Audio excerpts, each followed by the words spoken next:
1 Coríntios, capítulo 11. Eu poderia falar a partir do versículo 23, né? Todo mundo já decorou, né? Ceia sempre a partir do 23. Só que, na verdade, o texto começa no 17. 1 Coríntios, capítulo de número 11 e o versículo de número 17 a seguir, até o final do texto.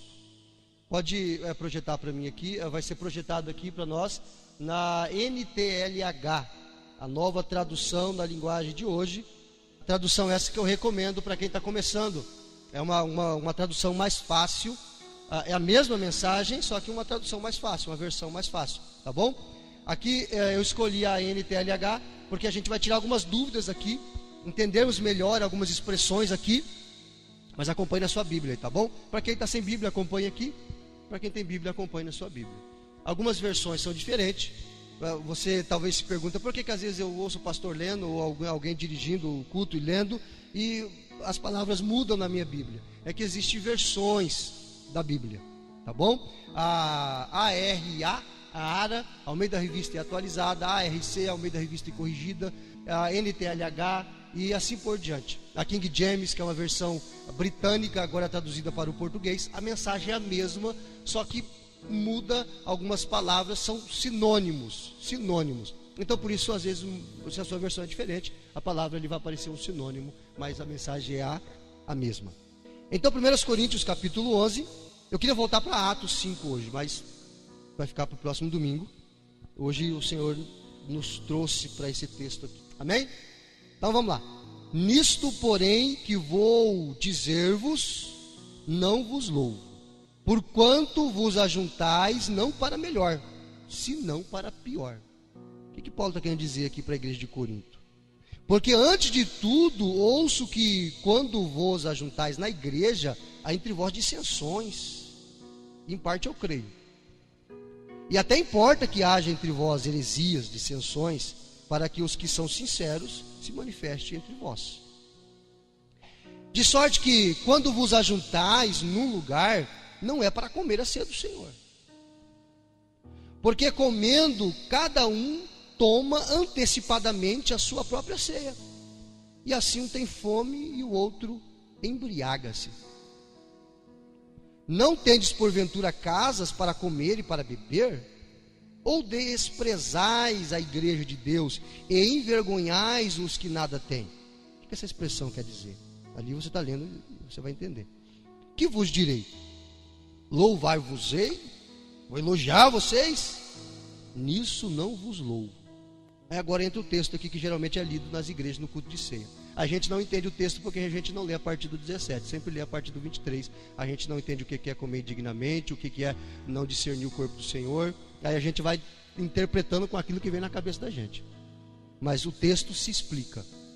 Diga assim comigo, a Bíblia, por si só, se explica. Olhe para a pessoa do seu lado com carinho e diga assim, deixa a Bíblia falar. Porque agora Paulo vai explicar para eles como é que deve celebrar a ceia. Amém? Ele vai dizer assim, porque eu recebi do Senhor, foi o Senhor que me deu, foi Ele que me ensinou. O que também vos ensinei, que o Senhor Jesus, na noite que foi traído, tomou o pão. Vocês lembram disso, né? Lá em Mateus, finalzinho de Mateus, quando Jesus reúne os discípulos, era Páscoa, a ceia da Páscoa.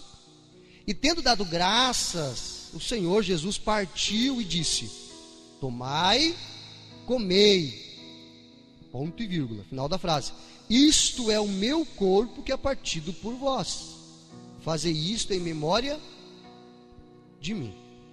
Semelhantemente também, depois de ceiar, tomou o cálice, dizendo, este cálice é o Novo Testamento, a nova aliança, no meu sangue. Fazei isto todas as vezes que bebedes em memória de mim. Porque todas as vezes que comerdes este pão e beberdes este cálice, anunciais a morte do Senhor até que venha, até que ele venha, até que ele retorne. Porquanto qualquer que comer este pão, aqui que entra o negócio agora, a complicação do texto. Na verdade ele não é complicado, a gente que complica as coisas. Porquanto qualquer que comer este pão ou beber o cálice do Senhor indignamente. O que é comer e beber indignamente? Vamos lá. Será culpado do corpo e do sangue do Senhor. Chega a arrepiar, né? Quando fala em culto de ceia, e lê isso aqui, chega a dar porque a gente entende errado. Vamos lá então. Examina-se, pois, o homem a si mesmo, e assim coma deste pão e beba deste cálice. Porque o que come e bebe indignamente, come e bebe para a sua própria condenação, não discernindo o corpo do Senhor. O que é discernir o corpo do Senhor? Por causa disso, há entre vós muitos fracos, doentes e muitos que dormem. Essa expressão é: estão mortos, já morreram. Porque se nós nos julgássemos a nós mesmos, não seríamos julgados. Se nós nos examinarmos, nós não vamos ser julgados. Mas quando somos julgados, somos repreendidos pelo Senhor, para não sermos condenados com o mundo. Porquanto, meus irmãos, quando vos ajuntais para comer, esperai uns pelos outros. Mas se algum tiver fome, coma em casa, para que vos não ajunteis para a condenação.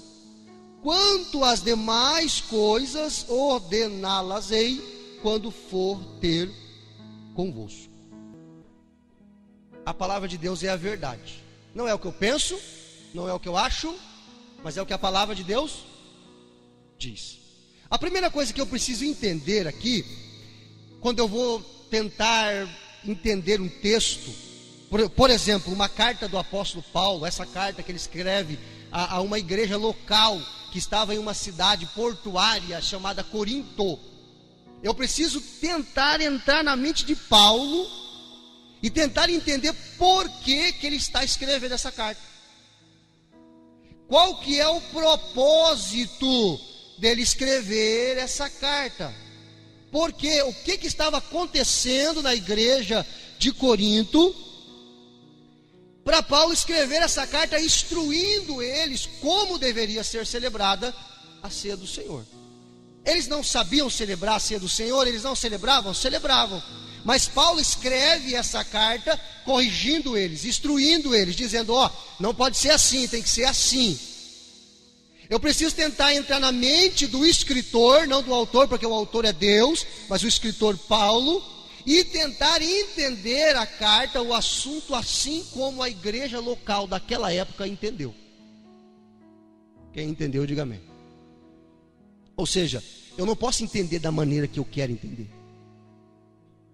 Eu tenho que entender da maneira que a igreja entendeu. Amém? Eu preciso entender da maneira que a igreja entendeu.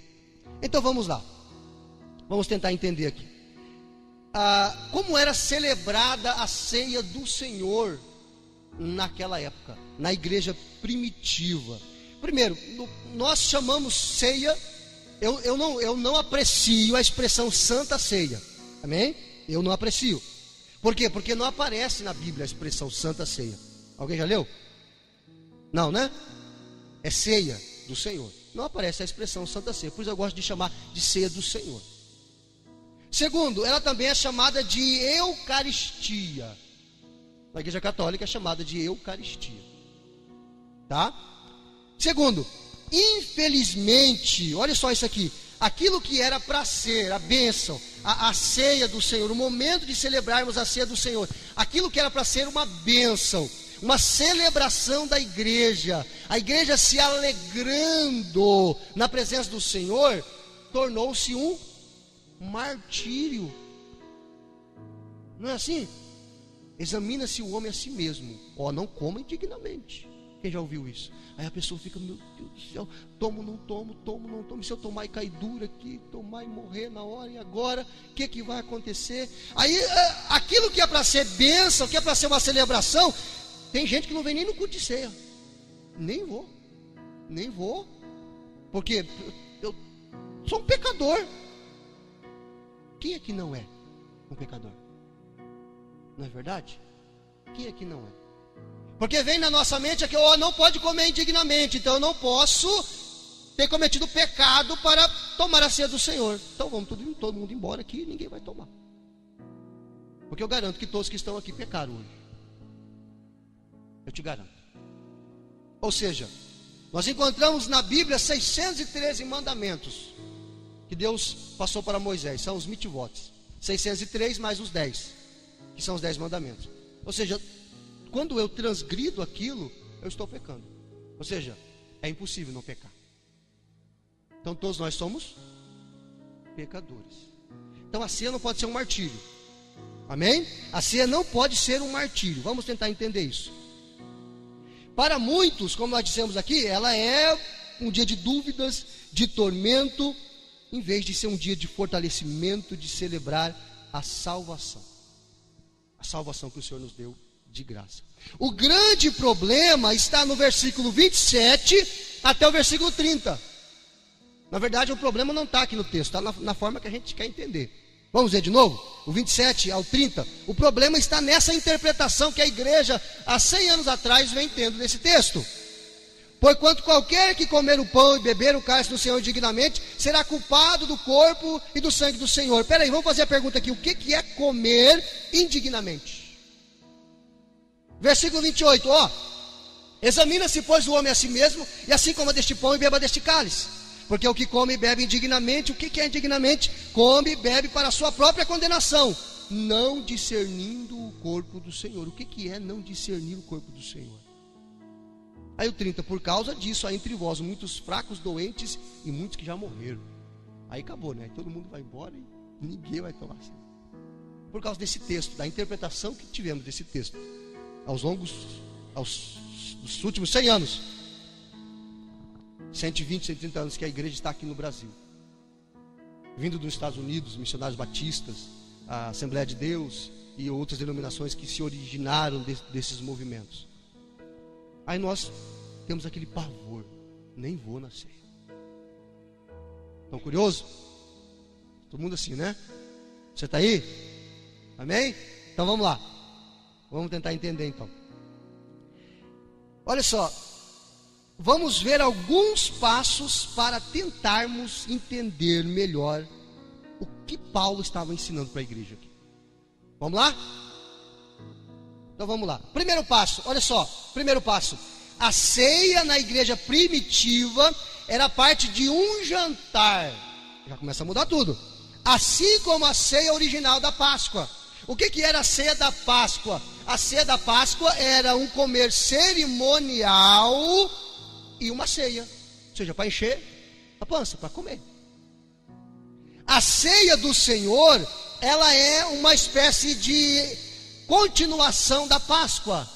Quem lembra da Páscoa, lá quando o povo de Israel saiu do Egito, mataram o cordeiro, pegaram o sangue e marcaram os umbrais da porta. Quando a última praga de Deus, que era o anjo destruidor, vinha e via a marca do sangue na porta do israelita, lá no Egito, o anjo saltava por cima. Por isso Páscoa, saltar por cima, saltar por sobre. Pessa hebraico, saltar por sobre. Essa é a Páscoa. Não tem nada a ver com coelho, com chocolate, com ovo. Essa é a Páscoa moderna agora, mas não tem nada a ver com esse negócio. A Páscoa começou a ser celebrada a partir daquele momento que Israel foi tirado do Egito, com a mão forte do próprio Deus, e foi celebrada a última vez por Jesus Cristo. Quando ele reúne os seus discípulos, os 12, ele manda eles irem em um certo lugar e preparar a ceia naquele lugar. Por quê? Por que preparar a ceia? Porque eles tinham que preparar toda aquela janta e o comer cerimonial, que era o pão e que era o vinho. A igreja primitiva então se reunia e fazia um jantar.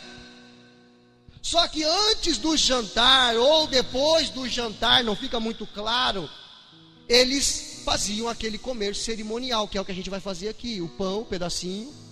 Você nunca se perguntou por que o texto diz que alguns comiam demais e se embriagavam? Como é que o cara vai comer demais com um pedacinho de pão desse? Você consegue encher a pança com um pedacinho de pão desse aqui? Não consegue. Então, você entende que havia uma janta, havia um banquete. Eles se reuniam. Aqui nós já fizemos isso, não fizemos? Nos reunimos no domingo e cada um traz um pouquinho. Traz um pedaço de carne, traz uma maionese, uma mandioca. A gente se reúne e faz o almoço. Faz tempo que a gente não faz, né? A igreja cresceu, aí ficou mais difícil de fazer, porque o espaço é pouco. Mas a gente vai quebrar tudo isso aqui uma hora e fazer uma grande igreja e vamos voltar a fazer em nome de Jesus. Amém? Então nós também já fizemos isso. Quando você lê o versículo 17, ó, na Bíblia, versículo 17 do capítulo 11, olha só, se você quiser acompanhar aqui, pode acompanhar. Versículo 17, capítulo 11, versículo 17. Nisto, porém, que vou dizer a vocês, não elogio vocês, não vos louvo. Porquanto vos ajuntais, não para melhor, senão para pior. Porque antes de tudo, ouço que quando vocês se ajuntam na igreja, há entre vós dissensões, em parte eu até acredito. E até importa que haja entre vós heresias, dissensões, para que os que são sinceros se manifestem entre vós. De sorte que quando vos ajuntais num lugar, não é para comer a ceia do Senhor, porque o negócio está uma bagunça na igreja de Corinto. Porque comendo cada um, toma antecipadamente a sua própria ceia, e assim um tem fome e o outro embriaga-se. Não tendes porventura casas para vocês comer em casa e beber em casa? Ou desprezais a igreja de Deus e os que nada tens? Ou os pobres? Que vos direi? Louvar-vos-ei? Não, nisso eu não louvo vocês. Olha só, cada um trazia a sua porção, certo? Cada um trazia a sua porção. Eu trouxe lá o meu pedaço de carne, 1,5 kg. Eu vou conseguir comer 1,5 kg sozinho? Mas aí quando dava uma meia, eu partia naquilo que eu trouxe e comia tudo. Aí você começa a entender agora. Aí você começa a entender. Ó, vocês se ajuntam é para pior, porque todo mundo traz um pouquinho, se ajunta para celebrar a ceia, para jantar e depois celebrar o comer cerimonial. Aí os glutão vai lá e uns comem mais e outros comem menos, outros ficam sem comida. Aí depois quer fazer o comer cerimonial.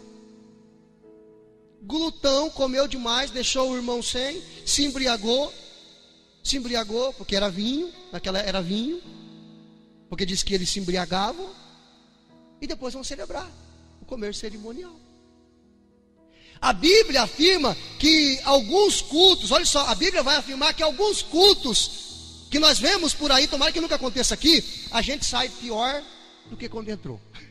Não é verdade? A gente sai atribulado. Era melhor ter ficado em casa. Assim eram os cultos dos coríntios. O nome já não é legal, né? Coríntios, né? Vem... Quem entendeu aí? O nome já não é legal. Olha só, eles se reuniam, e na verdade aquela reunião era prejudicial para eles, porque o juízo de Deus ia vir sobre eles. Por quê? Porque Deus ia julgá-los. Por quê? Porque eles são filhos de Deus, são salvos. Mas se é filho, está embaixo de disciplina, o pai corrige. Porque qual é o filho que o pai não corrige? Deus estava corrigindo eles, por isso que havia entre eles alguns enfermos, alguns que já tinham morrido. Deus mata, não se assuste, Deus mata. O texto está dizendo, Deus mata. Quem é que tira a nossa vida? Quem está no controle de tudo? Deus. Só que hoje nós vemos algo muito parecido por aí. Cultos que você vai e que você sai pior do que quando você chegou. Você não entende nada, você fica atribulado, você não consegue fazer aquilo que o pastor está pedindo para você fazer. Às vezes o pastor manda você dar tudo, ou manda você dar o que você não tem, e às vezes te humilha, às vezes força você, às vezes... Você já viu coisa assim, né? Já viu sim. É que você não gosta de falar, mas quando você liga a televisão você vê. Quando você vai em alguns lugares você vê, você sabe que tem muito disso. Aí como é que a pessoa sai de um culto desse?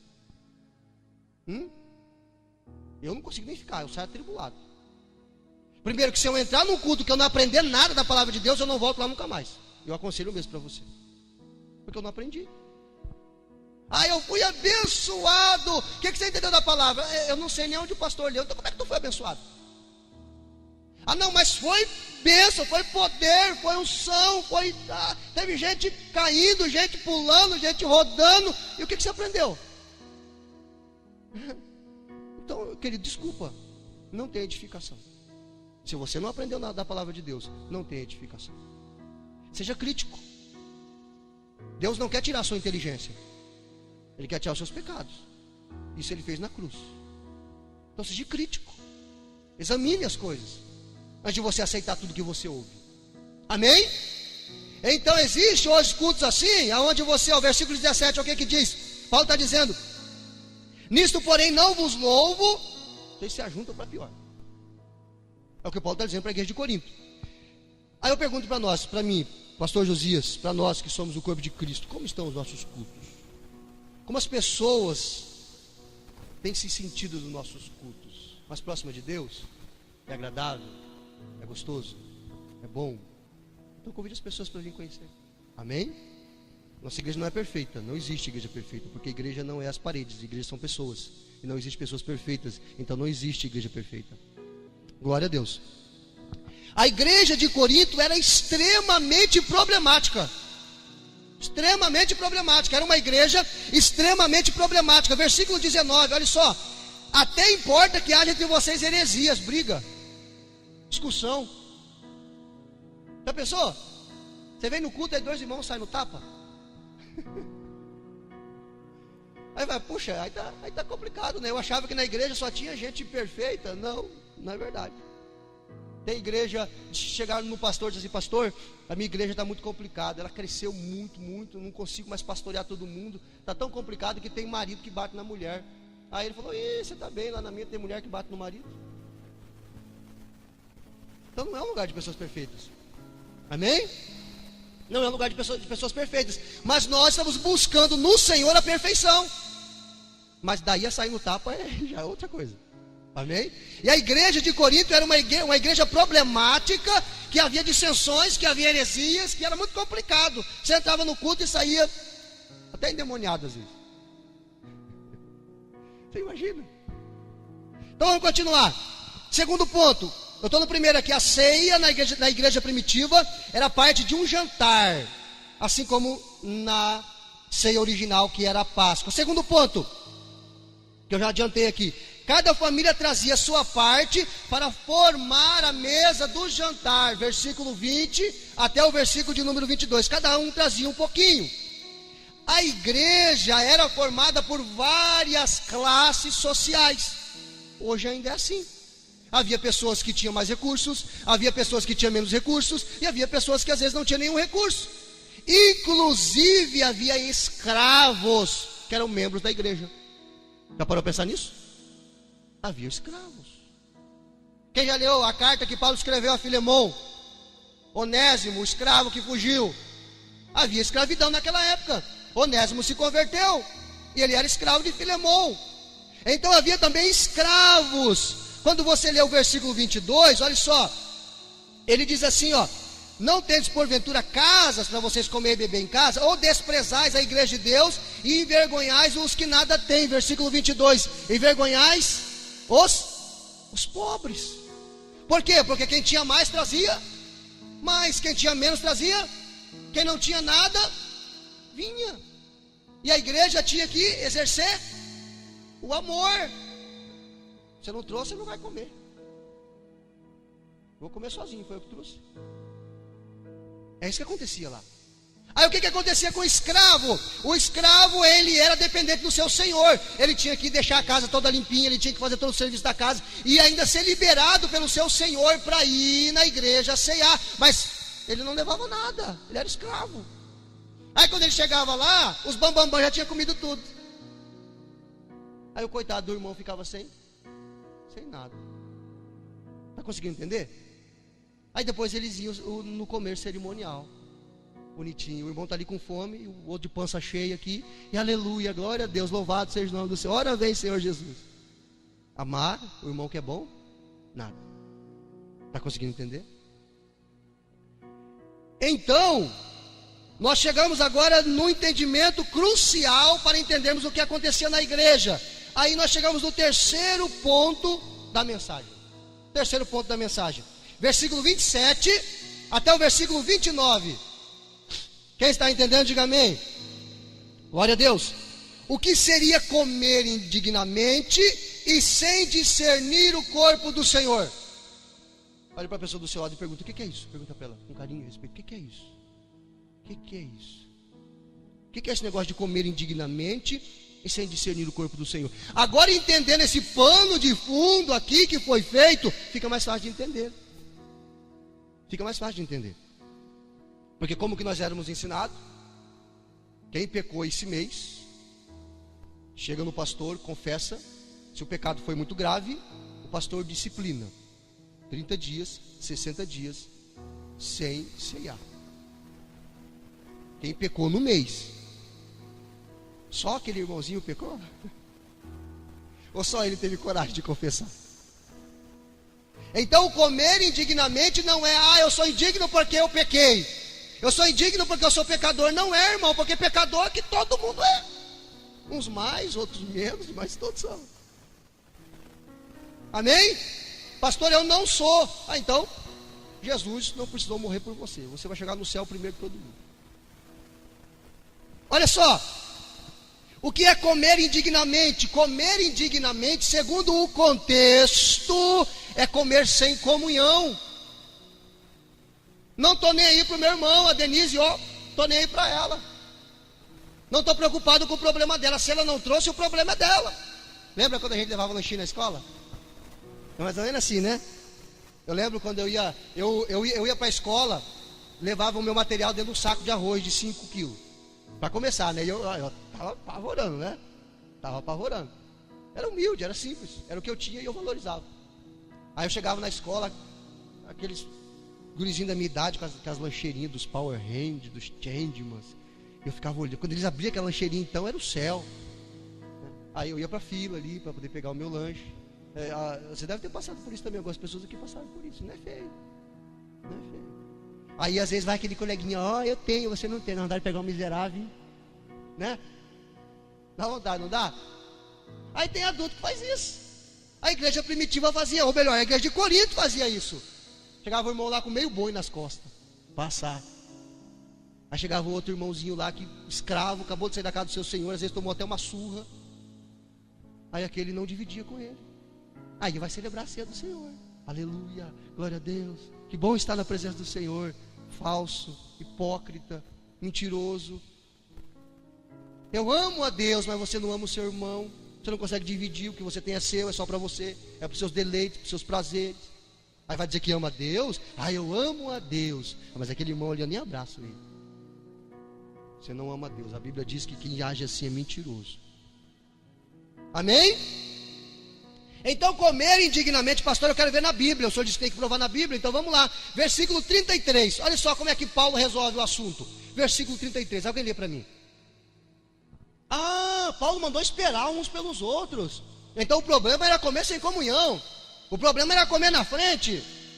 Aí por isso que ele diz assim, você não tem comida na tua casa? Você não tem casa? Come na tua casa. Aqui não é lugar de vir encher a pança, Paulo está dizendo. Come na tua casa. Está com muita fome? Então forra metade do bucho, a outra metade de você, para não ficar muito feio. Para você não comer demais, para você dividir com seu irmão. Porque ainda que é uma janta, ela é também cerimonial, é um comer de comunhão, é cerimonial. Aí Paulo, ele resume o negócio como? Lê de novo aí, irmão. Aí a gente começa a entender o que é comer indignamente. Comer indignamente é comer sem comunhão. Depois que eu enchi a pança, um glutão, estava embriagado, aí eu ia celebrar a ceia do Senhor, cerimonial. Isso é comer indignamente. O texto não fala de pecado. Credo, pastor. Então aí você está abrindo uma brecha para a gente viver uma vida de pecado, para a gente pecar. Não, irmão, não precisa, você já peca. Eu já peco. Você não precisa da permissão do pastor ou da Bíblia para pecar, você já peca. Quem conseguiu passar 24 horas hoje sem pecar? Então não precisa de Deus falar, pode pecar, você já peca. Nós somos pecadores. Pecados mais graves e pecados menos graves, mas é pecado. Tem gente que vai para o inferno porque matou um monte de gente e nunca se arrependeu. Tem gente que vai para o inferno porque mentiu a vida toda e nunca se arrependeu. Tem diferença? Não tem diferença. Se eu pecar, eu perco a minha salvação. Se você perder, então você perde todo dia a salvação. Aí fica aquela coisa, hoje eu perco, amanhã eu recupero. Hoje eu perco, amanhã eu recupero. Hoje eu perco, amanhã eu recupero. Você viu o texto que nós abrimos o culto? Nada pode nos separar do amor de Deus. Então o que é que me motiva a buscar viver uma vida sem pecado? O Espírito Santo que habita dentro de você. Quando você peca, você fica feliz? Ai, que bom que eu menti hoje. Aleluia. Você fica feliz? Como é que você fica? Por quê? Porque o Espírito Santo habita dentro de você. Aí ele vai trabalhando no seu caráter. Ele vai trabalhando no seu caráter. Ele vai trabalhando no seu caráter. trabalhando no seu caráter. Até que um dia você vai chegar à estatura de Cristo. Aqui nessa vida não, só na glorificação do corpo. Amém? Então comer indignamente, o que é? É comer sem comunhão, é não pensar no irmão, é não esperar. E comer sem discernir o corpo, o que é isso? É comer como se fosse uma janta qualquer. Eu vou lá para comer carne mesmo. Eu vou lá para tomar Coca-Cola. O pastor podia servir esse cálice aqui num copo de 400 ml.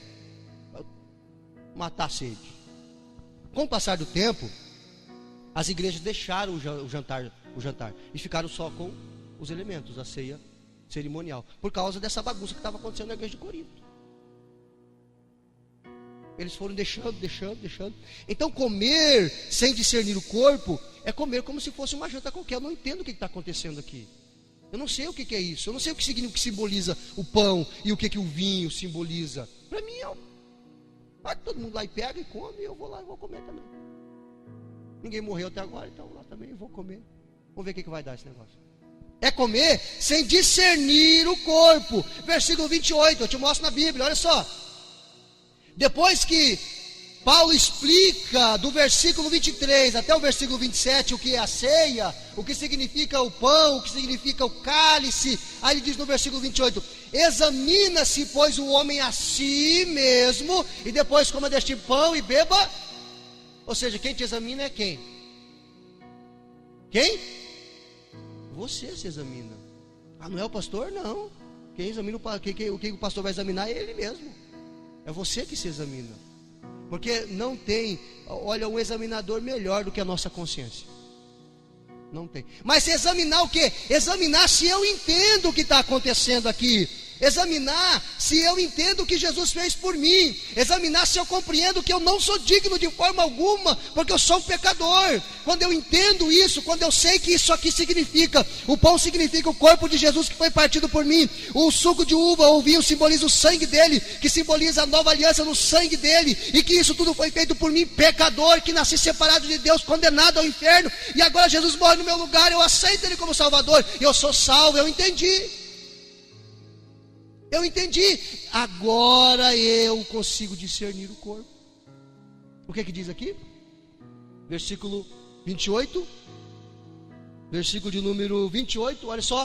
Portanto, que cada um examine a sua consciência e então coma do pão e beba do cálice. 29.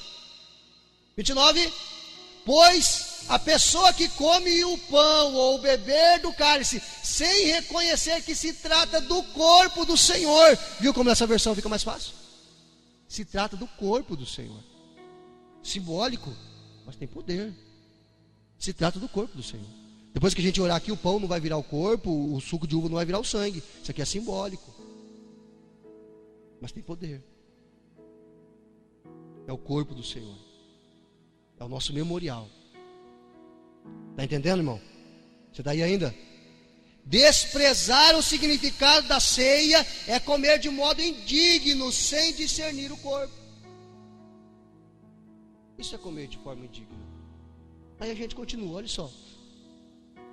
Por isso, Paulo, depois de dar as broncas e advertência, ele resume tudo no versículo 33, no versículo 34, que o irmão Celso leu. Lê de novo aí, irmão Celso, o 33 e o 34.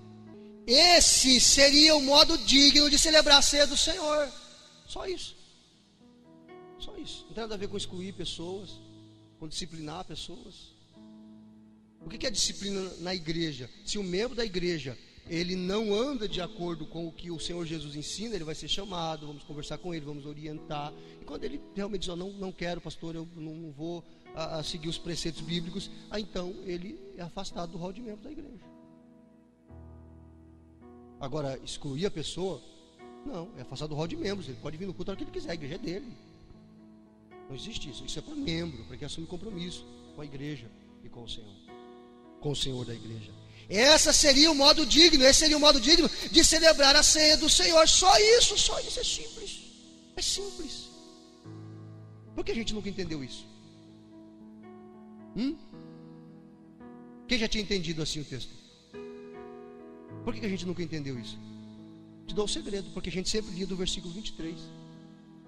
A gente não lia a partir do 17. Não é assim? A ceia, quando a gente vai ministrar, sempre a partir do 23. A gente não pega o contexto. O que estava acontecendo na igreja? Por que Paulo estava escrevendo aquilo? Porque o que estava acontecendo do versículo 17 ao versículo 22. A igreja estava comendo indignamente, sem discernir o corpo do Senhor. Nós nunca limos esse versículo. Quando a gente lia rapidamente. Rapidamente. Estão entendendo? O quarto ponto, a gente começa a encerrar. Versículo 23 ao 26. Celebramos a ceia para não nos esquecermos do Senhor. Amém? Celebramos a ceia para não nos esquecermos do Senhor. Versículo 23 até o versículo 26. Olha só o que diz. Agora o 23, Paulo vai começar a explicar como se celebra a ceia. Porque eu recebi do Senhor o que também vos ensinei, que o Senhor Jesus, na noite que foi traído, tomou o pão e, tendo dado graças, o partiu e disse: tomai e comei, isto é o meu corpo, que é partido por vós, por vocês, fazei isto em memória de mim. Semelhantemente também, depois de cear, tomou o cálice, dizendo: este cálice é o novo testamento, a nova aliança no meu sangue. Fazei isto todas as vezes que bebedes em memória de mim. Porque todas as vezes que comedes este pão e bebedes esse cálice, anunciai a morte do Senhor até que Ele venha. Por que celebramos a ceia? Para não nos esquecermos do Senhor. Para não, vamos dizer junto? Para não nos esquecermos do Senhor. Para não nos esquecermos do Senhor. Todo mês nós celebramos a ceia. Existe igreja que celebra de 15 em 15 dias. Tem igreja que celebra todo domingo. Para quê? Para não nos esquecermos do Senhor. Até hoje, depois de 2000 anos, estamos celebrando. Para não nos esquecermos do Senhor. Duas são as obras que Jesus não quer que esqueçamos. Primeiro, que Ele voluntariamente morreu em nosso lugar para pagar os nossos pecados. Ninguém obrigou Ele. Lembra o que Ele disse? Ninguém pode tirar a minha vida. Eu mesmo a dou, por amor de vós. Quem pode matar Deus, irmãos? Ninguém. Se Ele não dá a vida dele, ninguém pode tirar. Nem a cruz, nem nada. Se Jesus não desse a vida dele, ele ia ficar na cruz ali, ele não ia morrer. Mas Ele entregou o seu espírito. Ele deu a sua vida. Então, aonde é que nós aprendemos isso? Na expressão: isto é o meu corpo que é dado por vós. Este é o meu corpo que é dado por vós. Ou seja, Ele não quer que esqueçamos que Ele voluntariamente se entregou em nosso lugar, para morrer, para pagar os nossos pecados. Quando eu pego o pão, quando eu participo, eu estou dizendo: Senhor, eu não me esqueci que o Senhor voluntariamente se entregou. Ninguém te obrigou. O Senhor desejou fazer isso. Por quê? Porque o Senhor me ama. Porque o Senhor me ama. Por isso que o Senhor fez isso. Deus matou o seu próprio filho. Credo, pastor? Sim, em palavras trocadas é isso. Deus mandou o seu filho para matá-lo na cruz, para que a ira do próprio Deus, que deveria vir sobre eu, pecador, veio sobre o seu filho. Você quer amor maior que esse? Quer amor maior do que esse? Tu daria o teu filho por alguém? Deus deu dele. E Jesus voluntariamente se entregou. Nós não devemos nos esquecer disso. Este é o meu corpo que é dado por vós. Eu dou voluntariamente. Segunda coisa que Jesus não quer que esqueçamos: e com a sua morte, Jesus faz começar a valer a nova aliança entre Deus e nós. Por quê? Porque Ele diz assim, ó: este é o meu cálice, este cálice é a nova aliança no meu sangue. É isso que o vinho, o suco de uva simboliza. A nova aliança no sangue de Jesus. Porque não há perdão de pecado sem derramamento de sangue. Não há. Como é que eles faziam no Antigo Testamento? Sacrificavam um cordeiro. Eu pequei, eu pegava um cordeiro perfeito, levava no tabernáculo ou no templo, o sacerdote sacrificava, pegava aquele sangue e jogava sobre o altar do holocausto, e o meu pecado era perdoado, simbolicamente. Aí agora o sangue do Cordeiro de Deus, que tira o pecado do mundo, é vertido para que os nossos pecados fossem perdoados. Essa é a nova aliança no sangue de Cristo. Isso nos dá segurança. Você não perde isso, querido. Pastor, e se eu desviar, sair da igreja, Deus vai, Ele vai de alguma forma colocar a disciplina dele sobre você, até você reconhecer. Se não, Deus pode olhar para você e falar assim: você é meu filho, só que a vida que você está vivendo aí não é legal, vem para cá. Por isso que havia muitos que dormem. Mas a salvação você não perde. Eu não perco a salvação, pastor, não. Porque não foi você que conquistou ela. Foi Deus que te deu. Foi Deus que te deu. Você não fez nada para merecer. Não é pelas suas obras. É um presente. Quando você dá um presente para alguém, você pensa em tomar de volta? Ó, eu vou dar um presente para você, Priscila, mas se você me chatear, eu pego de volta. Te deu o presente? Não, sempre foi meu. Sempre foi meu. O que Deus te deu é para você, é presente, é porque Ele te ama. Se você vive da maneira que você acha que é certo, se você é filho, Deus Ele vai colocar disciplina sobre você. Ele vai te corrigir. A varadinha do Senhor. Castigo do Senhor. Por quê? Porque Ele não te ama? Hebreus 12, 6 e 7. Porque Ele te ama. Quando tu corrige seu filho é porque você quer matar ele?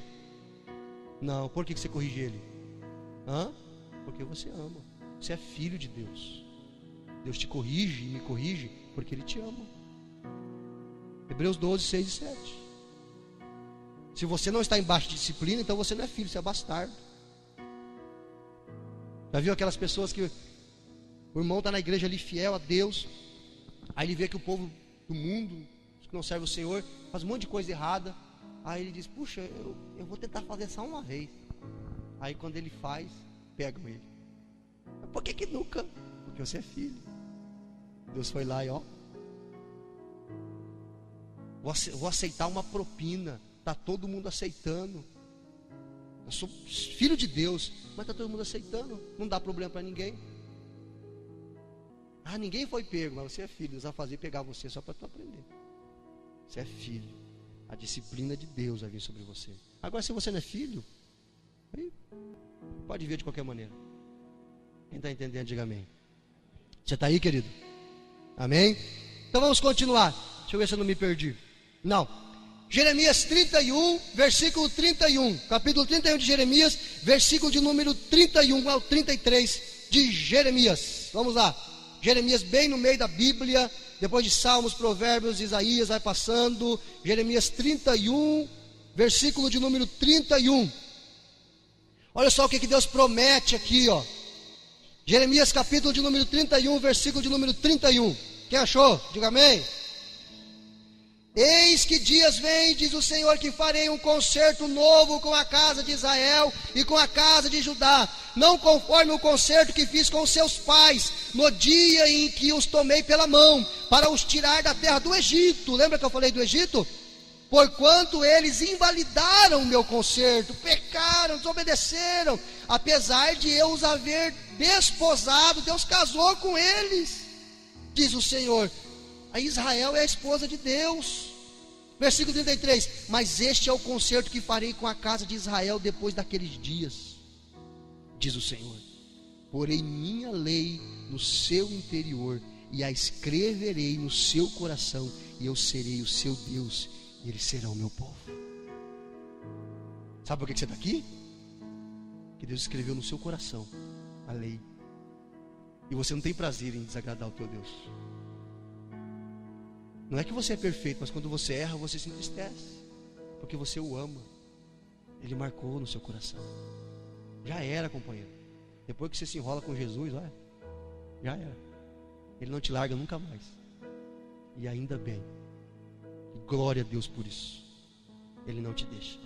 Pastor, mas eu não quero mais vir na igreja, eu continuo salvo? Sim, continuo. Não quero mais vir no templo, não quero mais, continuo salvo? Continuo. Só que existe o tribunal de Cristo, aonde a igreja será galardoada. A disciplina do Senhor virá. Muitas pessoas ali vão perder recompensa, vão perder galardão na eternidade. Nunca salvação. O texto lá de 1 Coríntios diz que alguns vão passar como que pelo fogo, ou seja, toda a sua obra vai ser queimada.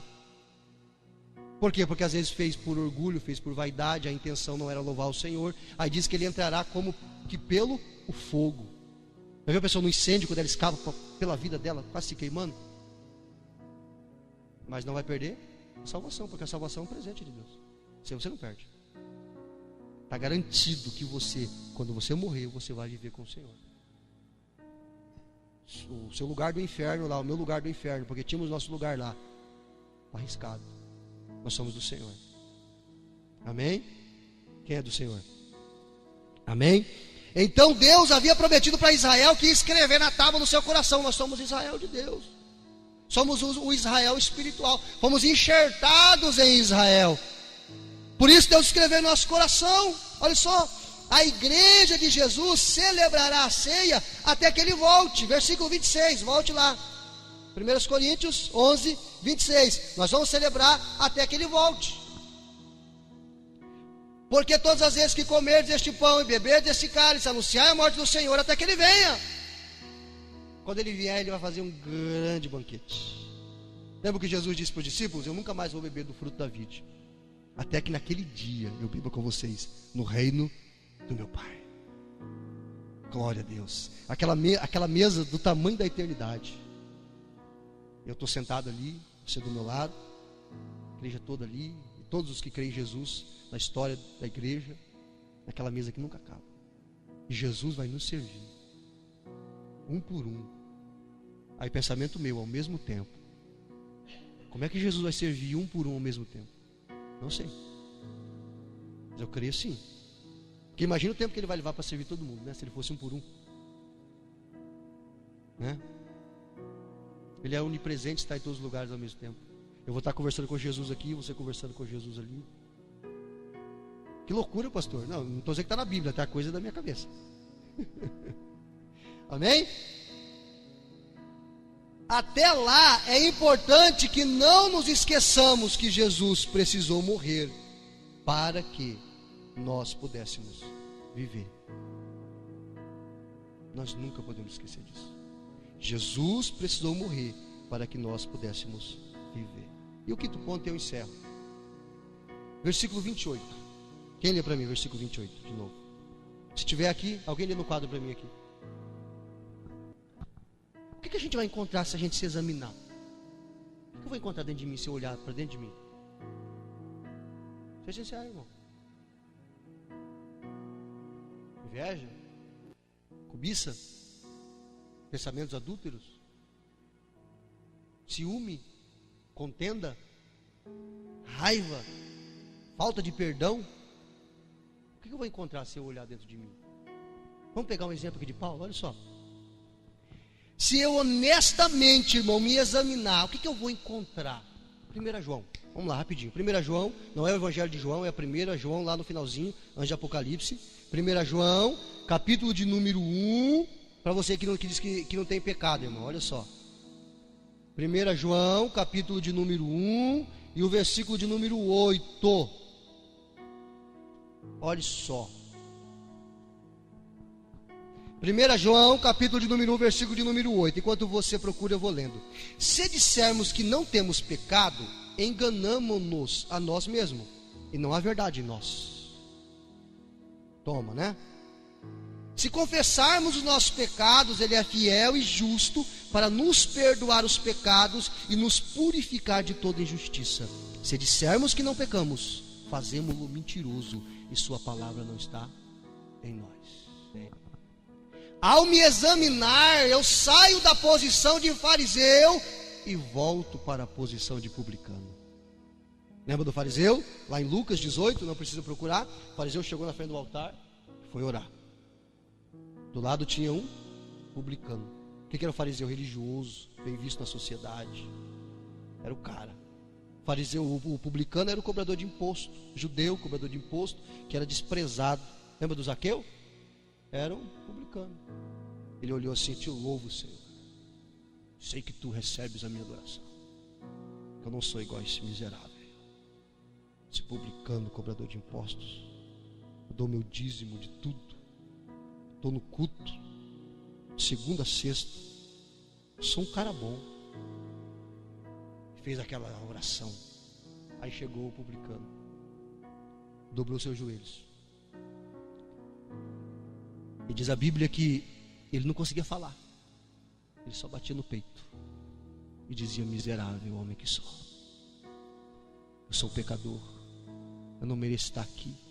Tem misericórdia de mim, Senhor. E se lançou diante do altar. Aí Jesus diz assim: quem subiu justificado? O fariseu ou o publicano? O publicano. Só que infelizmente tem muita gente assim nas igrejas, talvez até na nossa, que ainda tem espírito de fariseu. Eu mereço, eu sou melhor. Eu. Vamos pegar um último exemplo aqui para a gente terminar então. Deus é tão bom com os seus filhos que os disciplina para não sermos condenados com o mundo. Mesmo que às vezes o cara é orgulhoso, é todo, mas se ele crê em Jesus, ele é salvo. Aí ele só está tomando, ó, Deus na muleira dele, ó. Ele não consegue ver, não consegue descer do pedestal, não consegue mudar. A gente encontra isso aqui na Bíblia, olha só. Versículo 30 até o 32 lá de 1 Coríntios, volta lá em 1 Coríntios 11, 30 ao 32. Por causa disso, por causa do quê? Por causa do comer sem discernimento, comer sem comunhão, comer indignamente, o desprezar o irmão, aquela competição de quem que é melhor dentro da igreja, quem que faz mais, quem que é o grupinho melhor, quem que é aquela coisa toda e tal. Havia dissensão entre eles. Aí o que acontece aqui? Por causa disso, do que está acontecendo na igreja de Corinto, do versículo 17 ao versículo 22, por causa da situação que vocês estão, por causa disso, há entre vós fracos, doentes e muitos que dormem. Que a igreja não é lugar de julgar, querido. Na verdade não é lugar nenhum, seria lugar de julgar. A igreja é lugar de amar, de abraçar, de ajudar as pessoas. Aqui é um hospital, não é lugar de pessoas perfeitas, mas de pecadores arrependidos. Quem convence é o Espírito Santo. Eu não estou nem um pouquinho preocupado em convencer você aqui, porque Deus me chamou para pregar. Quem convence é o Espírito Santo, à medida do ponto que você abre o seu coração. Amém? Glória a Deus, que bom ouvir que vocês estão aí. Olha só, encerrando, conclusão. Note como Paulo se inclui humildemente nessa situação. Versículo 31. Se examinássemos, ele está aqui no meio ou não? Se nós nos examinássemos, Paulo está dizendo, eu estou no meio. Mas Paulo não era o apóstolo? Apóstolo não peca. Será que não? Ele está dizendo, ó, se nós examinássemos se examinássemos primeiramente a nossa consciência, Paulo está dizendo, estou no meio, não seríamos julgados pelo Senhor, mas nós somos julgados e castigados pelo Senhor, para não sermos condenados com o mundo. Por que Ele nos castiga? Porque Ele nos ama. Porque o Pai ama, Ele não quer que sejamos castigados ou condenados com o mundo. É por isso que Ele nos exorta, é por isso que Ele nos fustiga com a vara. É por isso que Ele chama a nossa atenção. Ei, rapaz, está errado aquilo ali. Vem para cá. Deus está falando na cabeça do cara ali. O Espírito Santo está falando. Tem gente que é mais sensível, consegue ouvir a voz do Espírito Santo. Tem outros que nem com uma buzina de caminhão do lado ali, ele não consegue ouvir. E Deus está falando, não vai por aí, rapaz, não vai por aí, não vai por aí. Ajeita o negócio, faz certo, faz bonitinho, para a glória de Deus. Aí Paulo se inclui, dizendo, eu também faço parte disso. Aí a gente chega, 3 versículos e eu encerro, eu prometo. 1 Coríntios 15, passa um pouquinho para frente, 1 Coríntios 15, rapidinho. 1 Coríntios 15, versículo de número 9. Quem lê para mim? Outro acha Efésios 3 e 8. Efésios 3 e 8. E outro 1 Timóteo 1 e 15. Tá? Efésios 3 e 8. Outra pessoa 1 Timóteo 1 e 15. E lê de novo, irmão Leonir, por gentileza. Paulo disse que ele é o menor. Ele não diz que eu sou o maior, que nem eu não há. Eu sou o maior dos apóstolos. Ele disse, eu sou o menor. Efésios 3 e 8. O que ele disse com o menor dos santos? O menor dos irmãos. Ele disse, ó, sou menorzinho. Primeiro ele disse, sou menor dos apóstolos. Depois ele disse, eu sou o menor dos irmãos. Eu sou menorzinho. Aí agora ele vai dizer assim, 1 Timóteo 1,15. Paulo está escrevendo a Timóteo. Quando ele escreve a igreja de Corinto, ainda nesse texto que nós estamos agora no 15, ele diz, eu sou o menor dos apóstolos. Aí quando ele escreve aos Efésios, ele diz, eu sou o menor dos irmãos. Mas quando ele escreve a Timóteo, ele diz assim, eu sou o maior dos pecadores. Por causa de mim, ele morreu. Porque eu sou o maior dos pecadores. Você ainda é bom, irmão? Você ainda se acha bom? Será que eu ainda me acho bom? Nós não merecemos a graça, mas Ele nos deu. Eu não preciso pagar nada. Amém? Eu não preciso pagar nada. Nós vamos celebrar a ceia. E pastor, a ceia, como é que é, pastor, a ceia? Querido, a ceia, ela é para as pessoas batizadas por imersão, batizado nas águas. Pastor, eu ainda não sou. Então espere que vai chegar a sua hora, vai chegar o seu momento. A pessoa precisa ser batizada, fazer esse compromisso com o Senhor. Pastor, mas eu fui batizado quando eu era criança. O batismo não é quando é criança, querido. Jesus foi batizado com 30 anos de idade. Ele era adulto, ele sabia o que estava fazendo. Como é que uma criança vai se arrepender de pecado? Não tem como. Então, o que nós vamos fazer agora? Nós vamos orar e nós vamos celebrar a ceia do Senhor. Depois que nós terminarmos a oração, nós vamos cantar mais uma canção. E você que é membro da igreja, você que é evangélico, batizado por imersão e nos visita, quer participar conosco, pode participar, fica à vontade. Os que não, daqui a pouco vai chegar o seu momento. Amém? Em nome de Jesus. Vamos estar em pé e vamos orar?